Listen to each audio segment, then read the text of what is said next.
Sorry about that. So performance of any operation on or giving of any treatment advice or attendance to any person preparatory to or for the purpose of or in connection with, please read this carefully, restoration, reconstruction, rehabilitation of restoration, reconstruction, rehabilitation of teeth, jaws, orofacial hard and soft tissue, and associated structures. Okay. So dentist is not a दांत का doctor, hard tissue दांत का doctor नहीं है dentist. Dentistry involves all of this. Okay.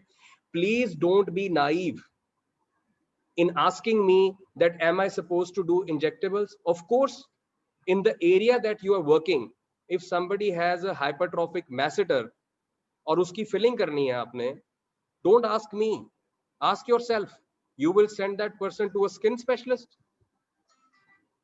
Tell me, is it a skin disease? If someone has gummy smile, it's a skin disease. So please, and I don't blame anyone.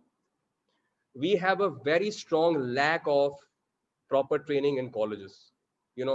I'm very sorry to be blunt, but this is what I've seen. I've been part of college also. I've tried, my best that kids, students, they get proper exposure. Okay. Many colleges, teachers are not, wanting to work. Many colleges, students don't want to go to college. They want attendance. So everything that has combined together, हमें मतलब अपनी definition ही नहीं पता है dentistry की. Dentistry की definition हमें, this is definition. Now I'll talk about scope of practice. So what is scope of practice? So for example, if I'm a dentist, I've done my dentistry and now I want to practice implants. So I will have to learn them. Okay, my education of dentistry enables me to learn doing implants, but I have to have some experience somewhere. That is why I take some course, or I do some shadowing, or I do some some long course, some short course, so that I expand my scope of practice. So the expansion of my scope of practice depends on me, what I want to learn other than what I've learned in college. Okay, if it falls in my scheme of things, as in what I've learned. Okay, so with this base, I will start my lecture.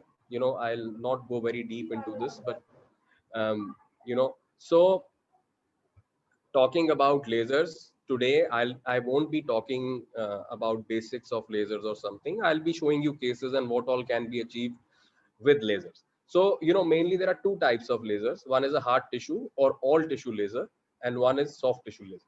So soft tissue laser, as you can see here, these are diodes and Nd:YAG, and they get absorbed in melanin and hemoglobin. So that is why they are said called as soft tissue lasers. Okay. So what happens when I use soft tissue laser? The absorption happens in hemoglobin and melanin. Okay, and if I use hard tissue laser or erbium family of lasers or CO2 laser, the absorption will happen in water and hydroxyapatite. Okay, so this is our base.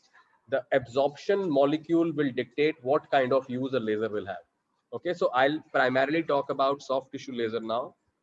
So for example, if you can see here, and kindly note that I'm not showing you simple cases. There are loads and loads of simple cases, loads and loads of speakers who talk about that crown lengthening, frenectomy, all that small, stuff.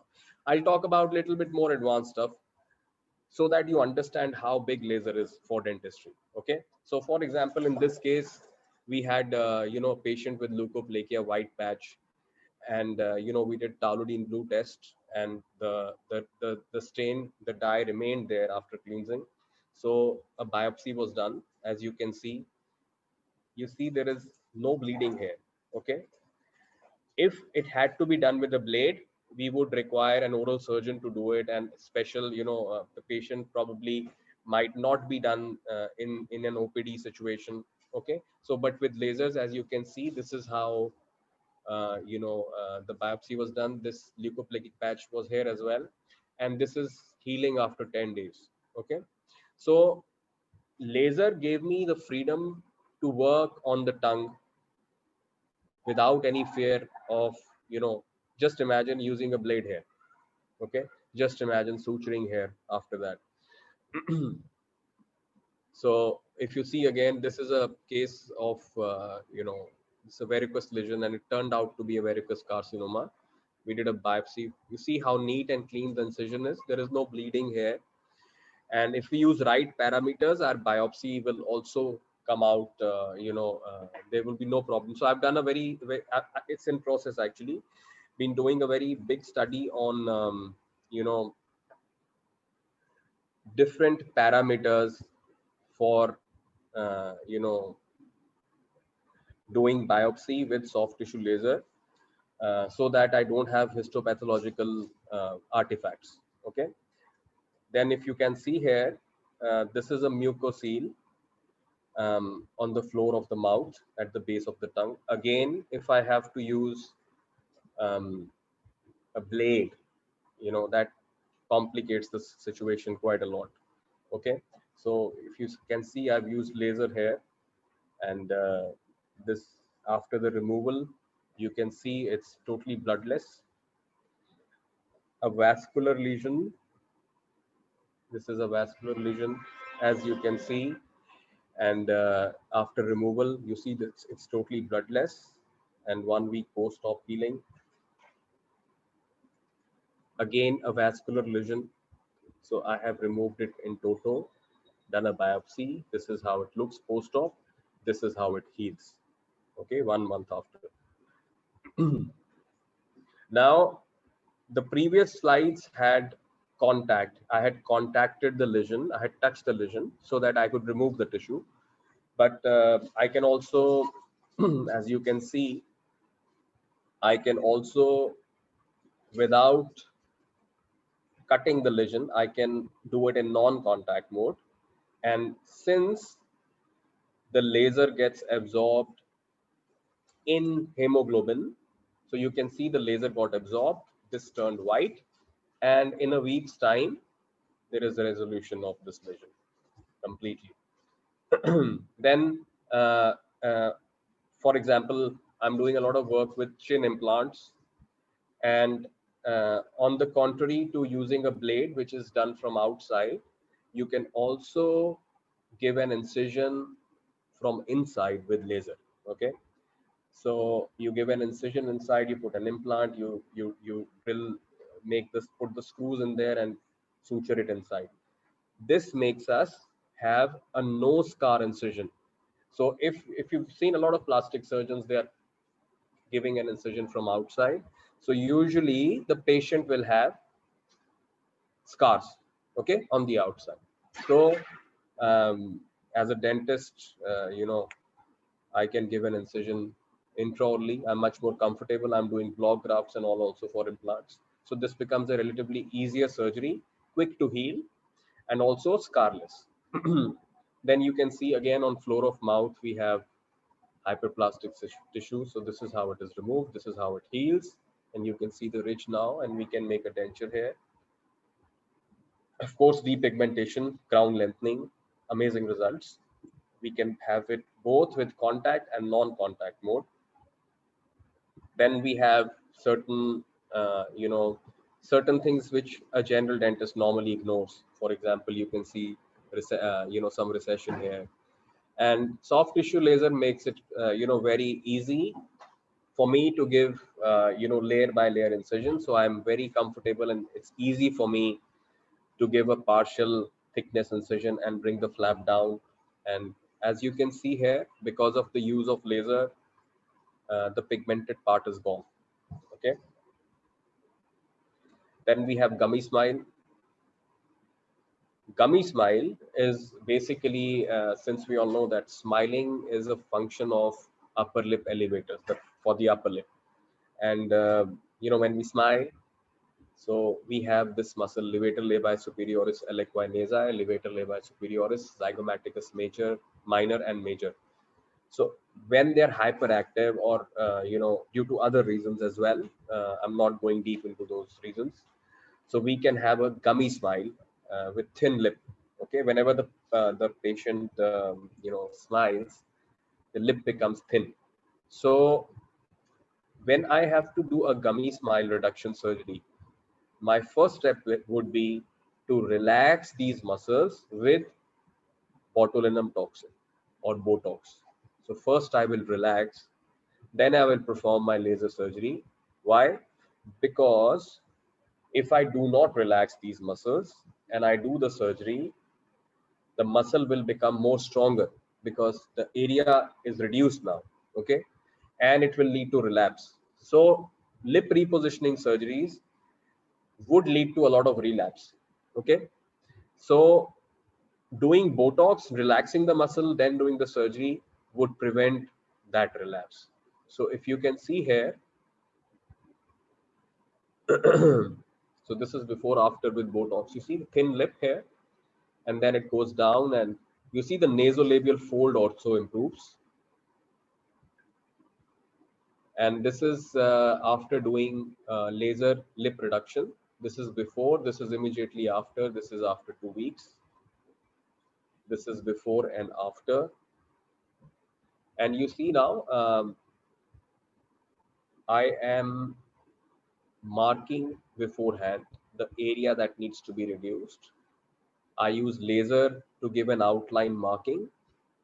Then I remove the partial thickness flap. Okay.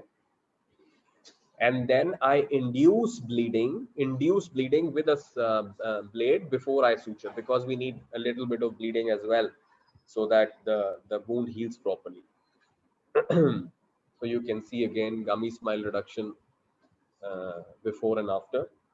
So this is a procedure which requires combination of both. You can either just do Botox, and the patient can get Botox every, for example, 6 months, every 5 months, 4 months, or they can get a permanent procedure. Again, that has to be done with Botox, and sometimes Botox need to be repeated as well. So again, my dear dentist colleagues, students, do not ask yourself this question that I can do Botox or not. Botox is a drug which does not belong to any specialty. Wherever a doctor needs to inject, they will inject. Okay, a neurologist will not ask a dermatologist will not ask a neurologist. If you have gummy smile, you will not send this patient to skin doctor, skin disease treating doctor. Okay, this is not a skin disease. Okay, so sorry, I'm a little bit blunt, but I get crazy when I'm trying to explain but people don't understand.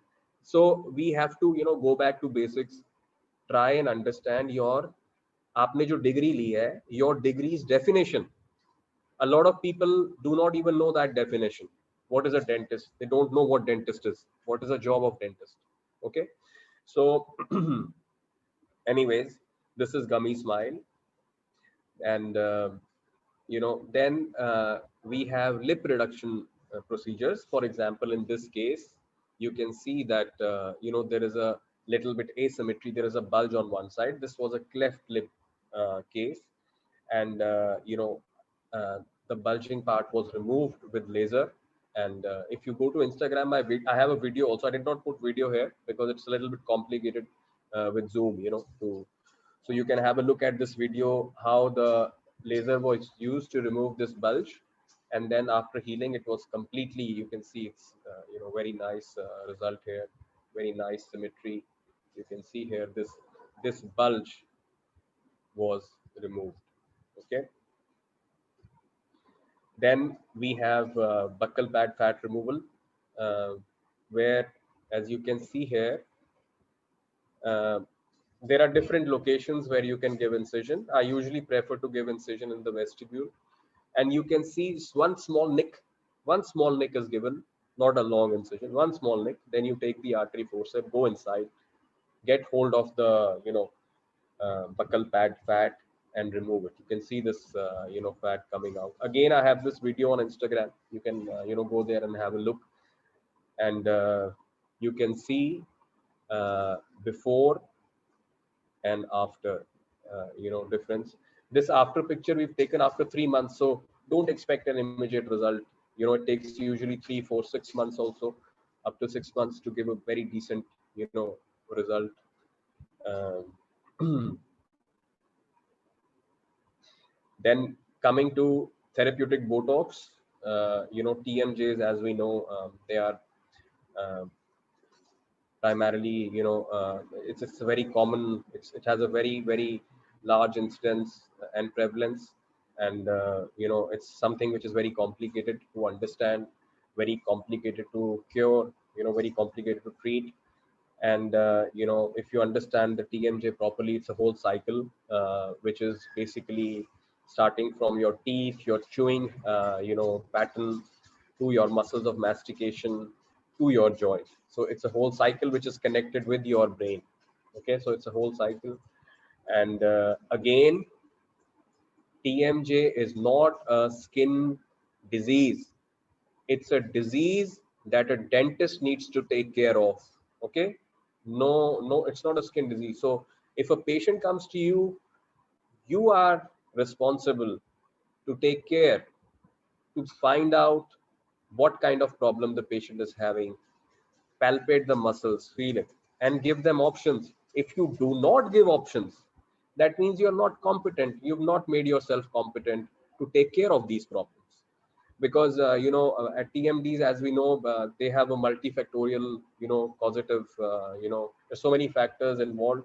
And, I have seen a lot of general practitioners and even a lot of specialists, they tend to ignore extraoral examination.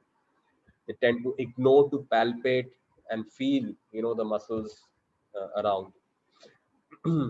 So as we can see, the prevalence is 30 to 44%, and about 25% people, they seek treatment because they have symptoms.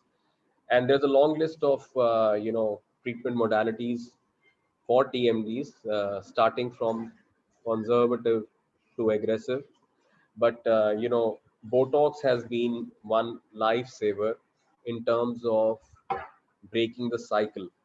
How?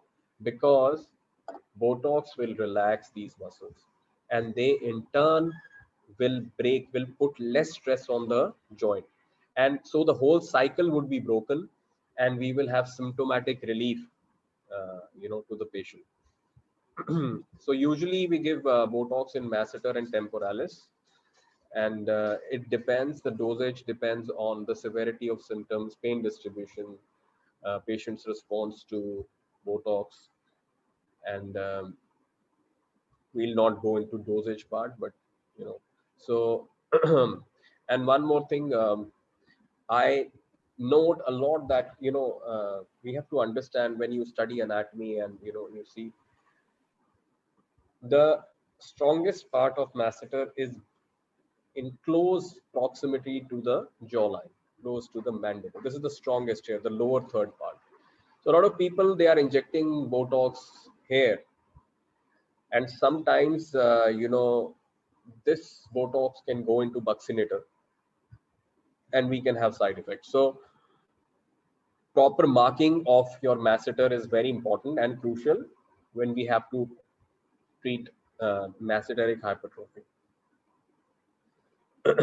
So these are the injection points, as you can see, lower one third.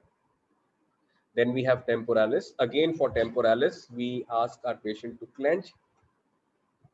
We palpate, we can see patient will have symptoms, they'll have headache, or, they'll feel sore hair, or, in the morning when they wake up. So temporalis also is an injection point for migraine or chronic headache. And, again, we have to be aware that we are away from the orbicularis oculi muscle. So if I hit it, then my eyebrow can fall down. Okay, so proper marking and understanding of anatomy is very important. Then we have myofascial pain. As you can see, the pain which is referred to other part. So patient can come and complain of pain in the tooth, but actually the pain is here in the muscle. So extraoral examination is very important, when your patient is in your chair, as important as intraoral examination.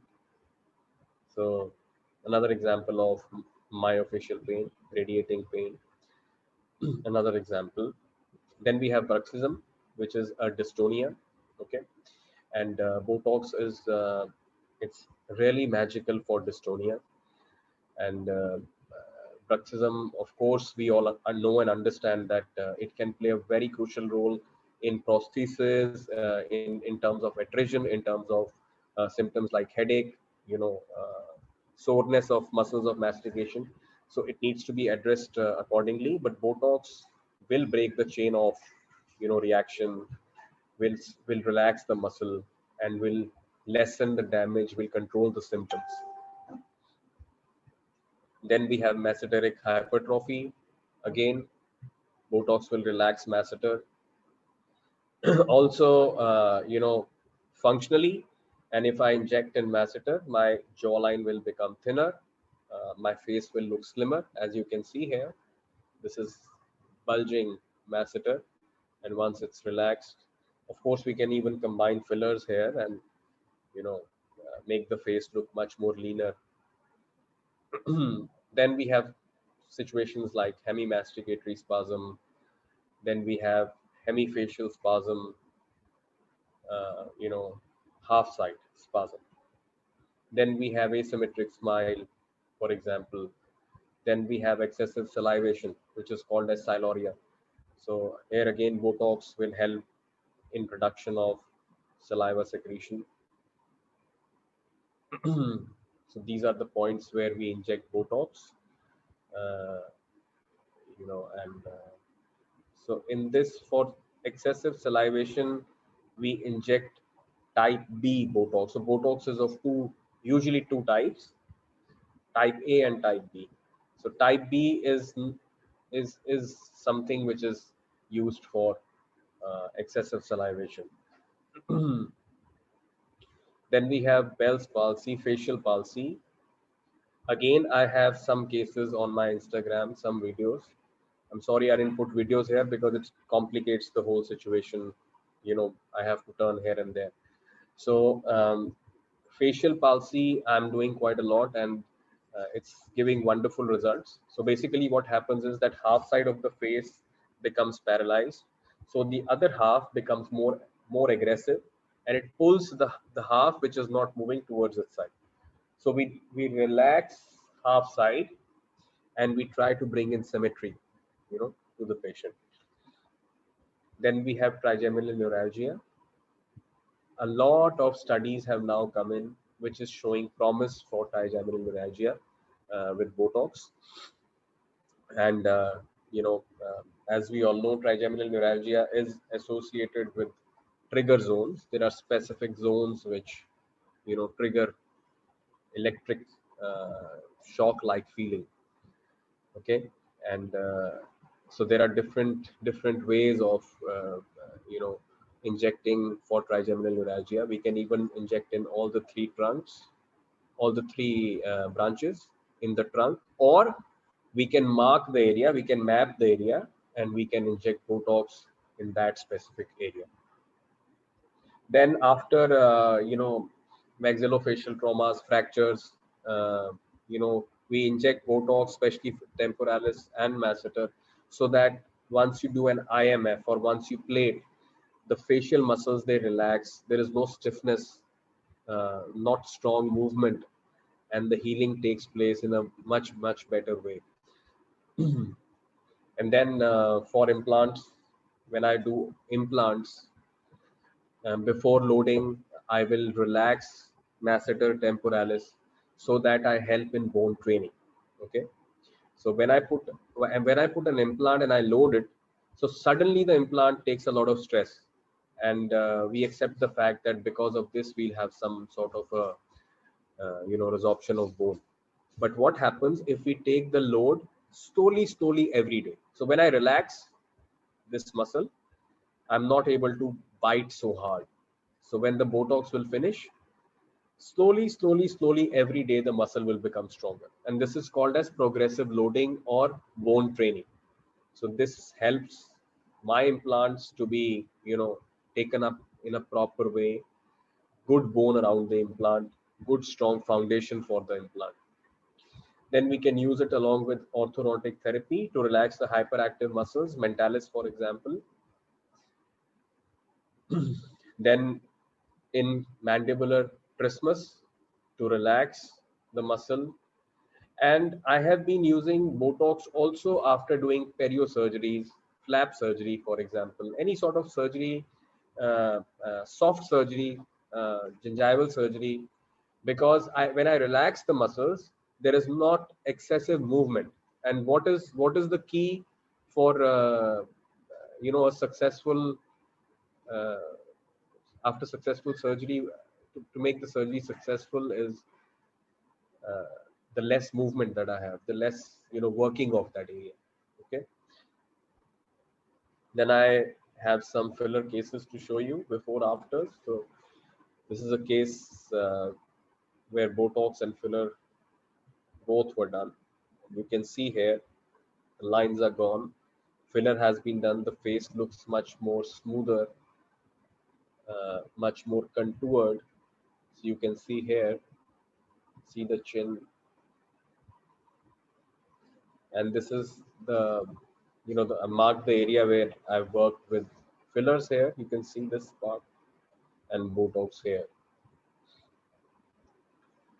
And this image I've put uh, trying to explain uh, people that that filler is not something, it's not a taboo. Okay. Filler is, when I do fillers in the lips, it's hyaluronic acid. Okay, much safer, much more safer than using a lipstick. A lipstick is a chemical. Okay, and fillers which we are doing in the lips, for example, they are hyaluronic acid. Hyaluronic acid is a part of my body, uh, you know, and fillers help us in facial proportioning, in facial contouring, in facial restoration. You know, I can use fillers to make and do one indication and change the appearance of that person, you know by balancing, by profiling. Okay. And this is more of an art, more of an understanding, more of how to get a maximum value of your product. One point I want to make very clear here, especially I see amongst dentists. So if you can hold a syringe in your hand and you can put filler here, doesn't make you a injector. Some people think, oh, I can put filler inside, I'm doing fillers. It's not about putting filler inside, it's about getting the maximum value out of it. Maximum you know strength of the filler has to be used, and that is used by using right techniques with right experience. So I can use 1 ml to give much better result if some naive person is using 5 ml in the wrong place. And it is very easy to sort of, fillers, it just flows like water. It just vanishes. You inject and inject.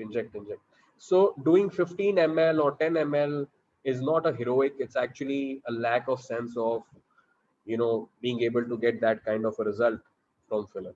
So it's an art that needs to be learned, and that needs to be learned in a very, very safe and effective way. I need to understand what my filler is, what is the power of that product. There are different types of fillers in hyaluronic acid only: leave alone, hydroxyapatite, or polylactic.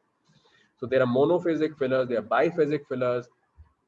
A lot of people now, for example, the debate on monophasic and biphasic fillers came in when Russian lips came in. So a lot of Russian lips is a very advanced technique for lip filling. So no beginner can sort of start with Russian lips.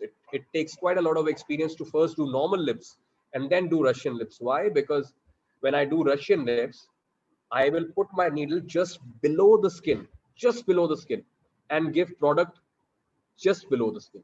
So my understanding of the molecular size, of the particle size of the filler is important. So beforehand, like people using 20 milligram per ml hyaluronic acid are trying to say that they are doing Russian lips, which is not possible, because 20 milligram per ml, if I inject below the skin, it will not give proper result. It will be more bumpy. It will not take up properly. Okay. So understanding your molecule, the molecule that you're using, the size of the particle size of hyaluronic acid, its properties are also important when we are working with fillers. Okay. So here are some cases, which I wanted to show you guys that what kind of a difference you see here. In this case, I've lifted the cheek up. You can see the chin. You can see the jawline. See again. This looks much thinner now. She hasn't lost any weight or anything, but it's more contoured. Jawline is more structured.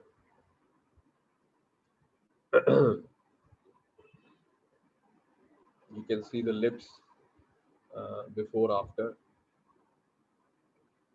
See how the super tenting, the vertical height has been increased. Okay. So so understanding of product is also very important, along with the right technique. Again, lip fillers, tear trough, jawline, full face. You can see the nasolabial, the marionette line, chin, pre-jowl. This area is deficit. You can see fullness.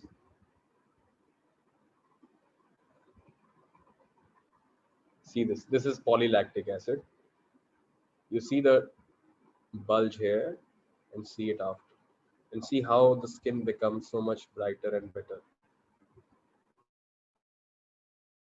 Sorry, this was not, yeah. So to wind up, um, injectables, first of all, definition of dentistry. Um, just a second, please.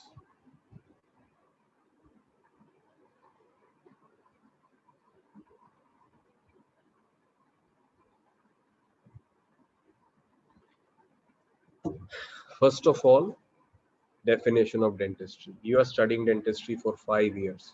Okay. You are studying anatomy, you are studying physiology, pharmacology, pathology, microbiology, medicine, surgery. For 3 years, you're studying non-clinical subjects. One last year, you're studying clinical subjects, okay, which is sort of unfair. But if I see the system, it was made, that 4 years you will study, dentist. 3 years will be your base, non-clinical subjects, anatomy and all. Final year will be your clinical subjects, and in internship you will do clinical work, which is not happening, in colleges. And dentistry is a branch of medicine which cannot be learned by textbooks alone. You need to have clinical experience. You need to work with someone, shadow someone, learn from someone, work with your own hands. This is work with your own hands. Until and unless you do this, with your own hands, it's not possible to, master it. Okay. So um, please understand, go and look at definitions. What is definition of dentistry? What is scope of practice of dentistry?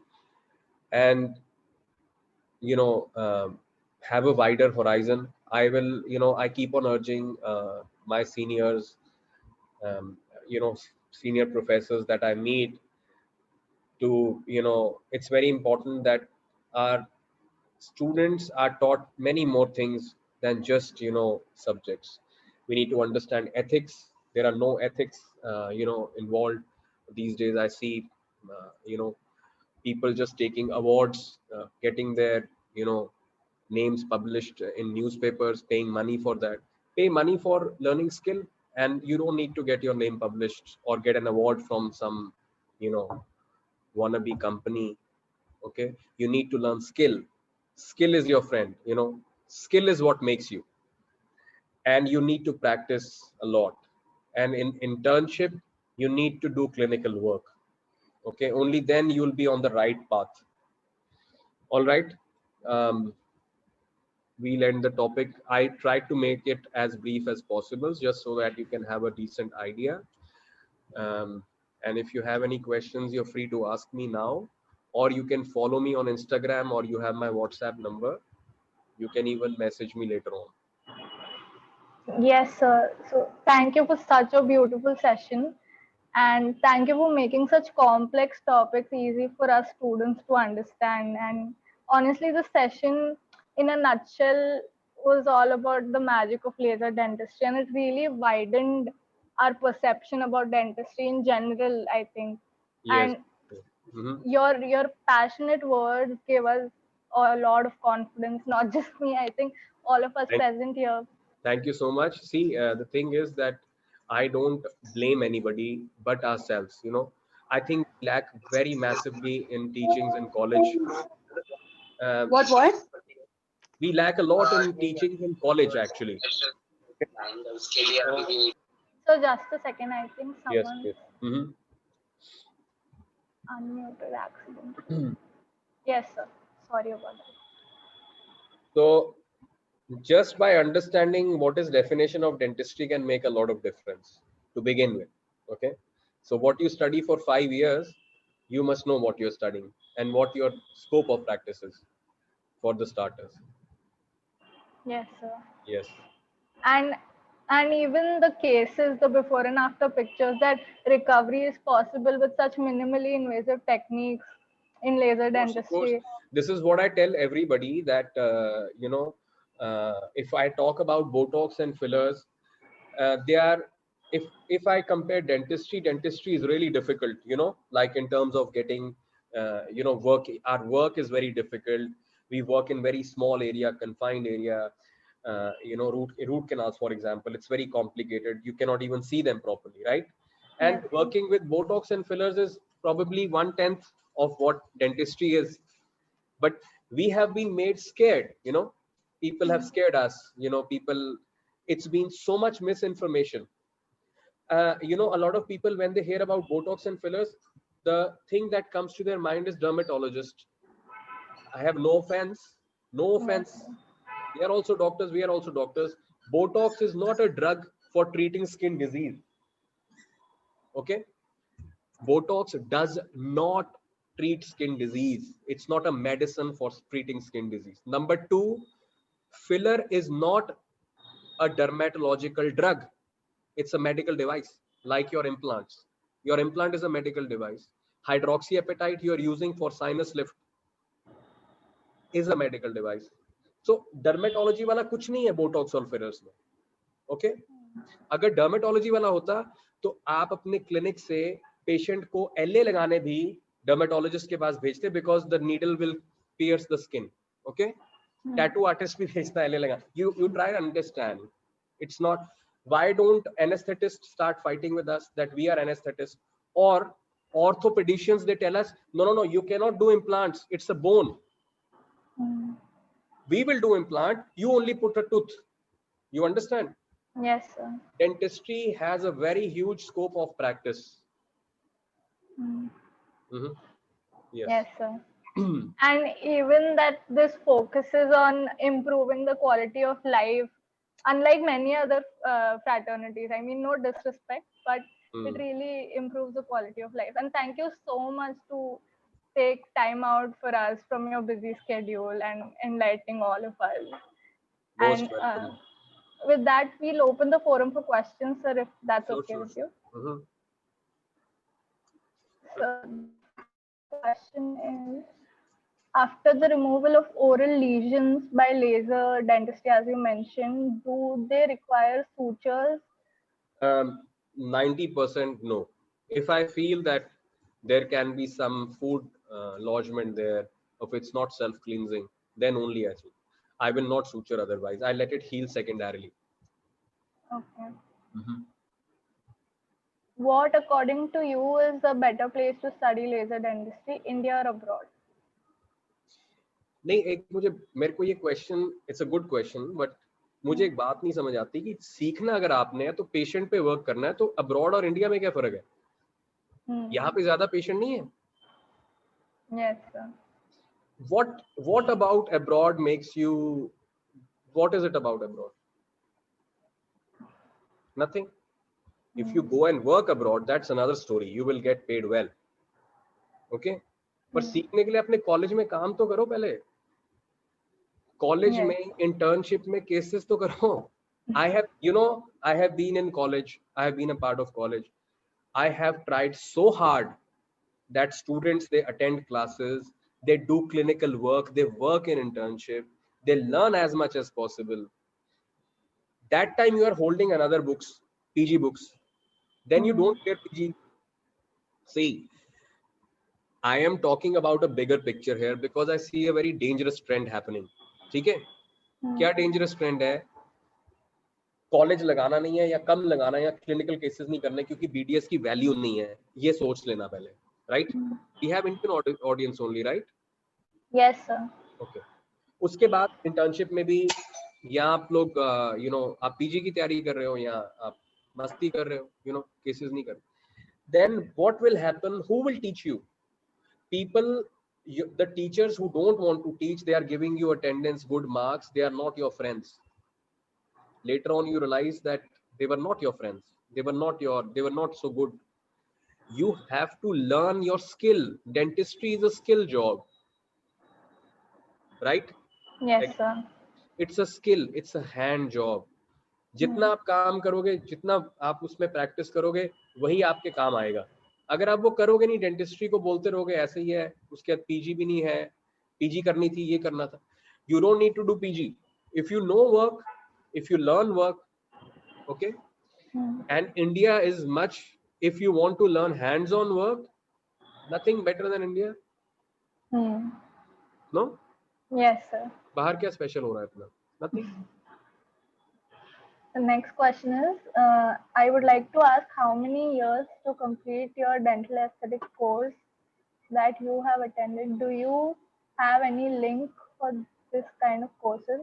I think the question is that how many years did your complete education take, and where to avail opportunities for such courses? Okay. How many years does it require for you to give local anesthesia? To learn. How many years? It's based on experience. No. मैं एक simple question पूछता हूँ कि आप मुझे injectables is a skill, okay? Now I asked Dr. Pranjali that doctor, I want to. I'm just a student. No. I'm asking just. Yes, sir. Yes, sir. That you teach me to give local anesthesia, okay? You will tell me, sir, okay, come. I will keep patients, 5 patients each day. How many days do you think it will require? 4, 5 days, right? Like, yes, sir. Done, and then I will. So similarly, injectables is not something, it's not a degree. It's not a, don't make it so big. Don't make it so big. It's a skill that needs to be learned. A skill that needs to be learned, and you are already there because you're giving local anesthesia in this area. Half work you're already doing, and half work you need to learn. You need to learn from where most hands-on is happening. Okay? Okay, sir. And this repetitively, if I do cheek filler, for example, ये मैंने cheek filler करना है, यहाँ पे cannula डाल के cheek filler करना है. ये मैं आपको 4 बार कराऊंगा तो आपको आ जाएगा, कोई प्रॉब्लम नहीं है. उसके लिए आपने कोई वो मतलब डिप्लोमा थोड़ा ना ले लेना है. Like if it's like, I teach you how to give inferior alveolar, I stand there, you do it 3 times, 4 times, 5 times, 10 times, and you do it. Yes, sir. Has anybody got a diploma or degree in giving local anesthesia? No. It's a part of our, job. Okay. Yes, of course, your course has to be accredited course. Like it has to have a proper structure. It has to be recognized from proper bodies, of course. But don't make it so big that it's like it's like an MDS or something. No. It's a skill that you learn. So basically, our learning needs to be skill focused here on, hands-on, because it's a technique sensitive. Exactly. Yeah. Yes. Mhm. The next question is Botox permanent treatment because chin augmentation can also be done by surgery? And which is better, surgery or Botox treatment? So first of all, this is a wrong question. Hmm. That is Botox. Chin, I do not do Botox if I have to elongate the chin. Okay, Hmm. it's fillers. Okay, or implants. So surgery, not everybody opts for. Okay, but fillers, a lot of people opt for. And one more thing, one more important thing, since you are doctors or dentists, please understand. As we speak now, Dr. Rajat is speaking. This Dr. Rajat, after 2 years, his face will be different. As we speak, our body is changing every day, every day, every day. Okay. Hmm. That is why fillers became very popular, because fillers will stay for a specific time. So if I have a permanent thing here in my cheeks, for example, I got cheek fillers permanent. What will happen? Dr. Rajat will start aging everywhere, but this will not age. It will be tight. So after a few years, it will look like a ball. Okay. Hmm. So it is a lot. It is, much more than meets the eye. कि filler chin में क्या 2 साल रहता है, ये रहता है, वो रहता है. Surgery is an option, but not everybody opts for a surgery. There are genoplasty or complicated surgeries. Now we have implants. Implants are much better option. We have regenerative fillers like hydroxyapatite, which are much better, very good. Jawline fillers. And how much time it takes? 10 minutes, 15 minutes. That's it. Lunch hour Hmm. procedure. You don't have to be admitted. You can later on, after 2 or 3 years, get little bit shape can be altered. Okay. Hmm. Yes, People have sir. come to fillers from plastic surgery Hmm. before permanent fillers. Everybody has experienced and they have made a conclusion that fillers are better. you know it works with the changing face. You can use it often, and you don't have to get admitted. It's a very small procedure, lunch hour procedure. Okay. Hmm. Hmm. Such a small procedure can fix something people have been insecure about all their life. Yes, like I showed you image for lips. Yes, You see how lips can make a big difference in face, or how yes, tear sir. trough can make a difference in the face. And if you guys want to see more cases, small, you go to my Instagram, have a look, different cases, how big a difference even one small indication can make. Hmm. So the next question is, sir, when did you realize this was your calling after doing MDS in oral pathology? 2010. 2010 Okay. I did it. Yes. And what complications one more occurred thing one during? more thing Yes, sir. 2010 I learned, Hmm. worked for 5 years Hmm. in the shadow, like nobody knew. And after doing so many cases, getting so much experience, in 2005 I started training. Okay. Okay. Not like 2010 I learned and 2010 December I start to train. Okay. It requires experience. You need to teach, for example. It's not just because a lot of people, they do 5 cases, they become teachers, because because our faculty doesn't understand. We don't know anything about it, and we think, okay, ठीक है, जो सस्ता course है वो कर लेते हैं, कोई प्रॉब्लम नहीं है. So Hmm. uh, whosoever wants to learn injectables, please do proper research on this. Hmm. Internet has everything. Internet will tell you since when Dr. Rajat was doing fillers, for example. ठीक है, सीधा देख के पता लग जाता है कि कितने साल से कोई कितना काम कर रहा है, कितना ज्यादा काम कर रहा है, कितना एक्सपीरियंस है उसको. अभी आप कॉम्प्लिकेशंस का कुछ पूछ रहे थे. Yes, sir. Hmm. So it was what complications occur during or after depigmentation of tongue or gingiva using a diode laser? Complications as in?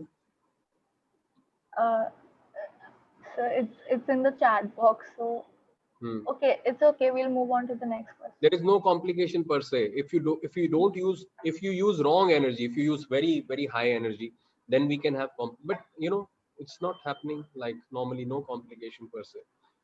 Okay. Mhm. Next question is, are there any systemic side effects of Botox and fillers? Systemic side effects in lactation, pregnancy. There is a certain, things which we need to see before we choose a patient to Hmm. inject Botox, for example. Fillers is much more relaxed. But if I use regenerative fillers, then I take history for collagen related disorders, or Hmm. some immune mediated disease, or some radiotherapy or chemotherapy which is going on. So these are usually the indications which we ask for even for an extraction, right? Hmm. So that's about it. Okay, so basic Mm. history taking. Yes, basically pregnancy, lactation, you know, they, and then for Botox, if you have glaucoma, Hmm. myasthenia gravis. So it's a list of things where we don't do Botox or fillers. Okay, sir. Hmm. Hmm. I think we skimmed through most of the questions. We We skimmed through most of the questions in the chat box, sir. okay. Yes. Yes, if anybody has any other question, they are free to contact me anytime. And I would see my idea of coming live and talking about this is that I don't feel good about when I get a message that I am just a BDS, for example.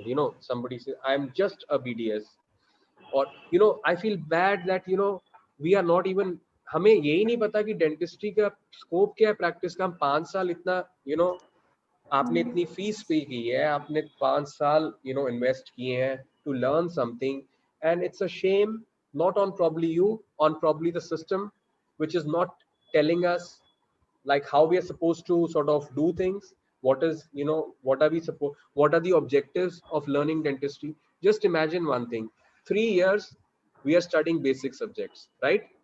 Out Hmm. of 3 years we study basic subjects, and then some medical fraternity comes and tries to tell us what we are supposed to do and what we are not supposed to do, and we start to question ourselves, what kind of a doctor are we? 5 years. Yes, sir. So you are not a tooth doctor, no, not even tooth also has soft tissue. You are not a hard tissue tooth doctor who does only drilling in the tooth. You are a complete dentist, and the definition of dentistry I put there. Okay, restoration, rehabilitation, reconstruction of teeth, jaws, orofacial hard and soft tissue, and associated structures. Please remember. Okay. Yes, sir. Yes. Okay, sir. I would like to thank you again for coming and speaking to us. And I think all of us related to you on a spiritual level because these are all problems that we face about BDS. There is no need to face any problems. We Yes, sir. already have an association place. I always support students and our young colleagues. Please, all of us need to be together, and we need to make our profession better. Okay, Yeah. we need to bring value to our profession. There is nothing. See, when people say there is no scope in dentistry, no scope in dentistry, that is wrong.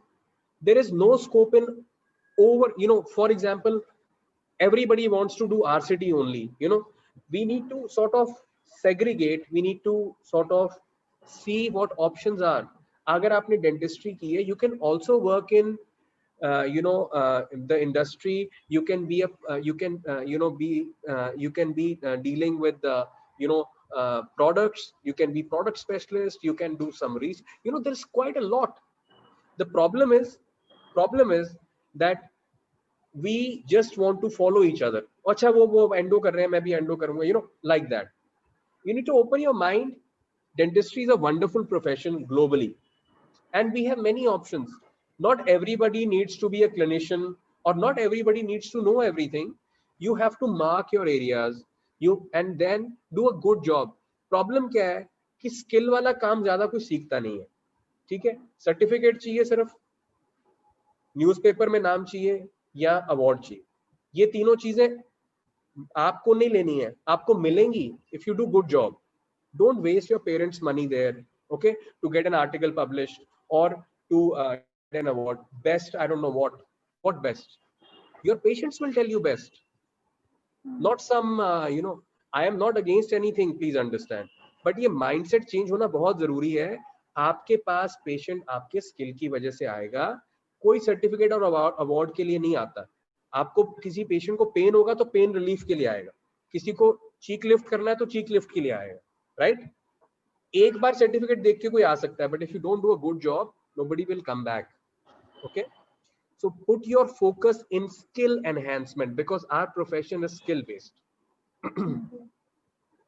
सब कुछ skill based है. Okay. Okay, sir. All right. Okay. Thank you I so much think for invitation, Pranjali. Wonderful talking after a long time. I've not been online. I got very bored of it. So we are now doing hands-on courses only direct. Tomorrow I start my next batch also. So it was wonderful to come online after many months actually. thank you, sir. I'm glad you enjoyed it. All right. Okay. Thank you everyone for listening. Please fill the feedback form in the chat box to avail certificate. All right. Take care. Take care, sir. Good night.